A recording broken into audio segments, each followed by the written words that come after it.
Van Jude, Mining Namarilva. En dit is Spangtori Academy. Voor meer en beter Surinaams. Korkori ede, yusa kisi loso.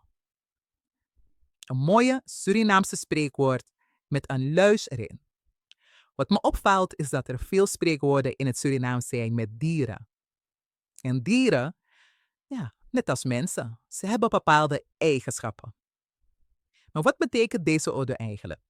Letterlijk wordt er gezegd, ga je een beetje gemakzuchtig met een situatie of een persoon om, geef je te veel toe aan een situatie of aan een persoon, dan kan dat nadelige gevolgen hebben. Zachte heelmeesters maken stinkende wonden. Korkori ede, yusa kisi loso. Wil je meer en beter Surinaams leren? Ga dan naar de website van Spangtori Academy. Meld je aan voor onze lessen. Tanggung!